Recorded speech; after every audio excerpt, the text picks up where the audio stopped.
Hello everyone, আজকে আমি তোমাদের সাথে শেয়ার করব সবার ফেভারিট লাল লাল ঝাল ঝাল মাটনের কারি।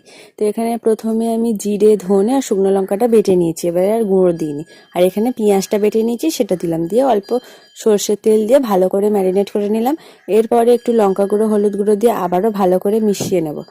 এরপরে কড়াই তেল দিয়ে ওর মধ্যে গোটা গরম মশলা ফোড়ন দিয়ে এবার আদা আর রসুন বাটাটা দিয়ে দেবো। এরকমভাবে রান্না করলে টেস্ট ভালো হবে, আদা রসুনটা কষিয়ে নিয়ে রান্না করলে। এরপরে ম্যারিনেট করে রাখা মাটনটা দিয়ে ভালো করে আবারও কষিয়ে নিতে হবে। এরপরে লম্বা করে কেটে রাখা টমেটো দিয়ে দিলাম, আর পরিমাণ মতো নুন দিয়ে ভালো করে আবারও কষিয়ে নিতে হবে। এরপরে মিট মশলা দিয়ে আবারও ভালো করে কষিয়ে নিলে এরকম তেল ছেড়ে দিলে এরকম প্রেশার কুকারে দিয়ে দিতে হবে। আর প্রেশার কুকারে গরম জল ছিল, দিয়ে এরপরে ভেজে রাখা আলুগুলোও দিয়ে দেবো, দিয়ে আরও 5-6টা সিটি দিলেই রেডি মাটন কারি। ভিডিওটা ভালো লাগলে লাইক করো, আমার চ্যানেলটা সাবস্ক্রাইব করে পাশে থেকো।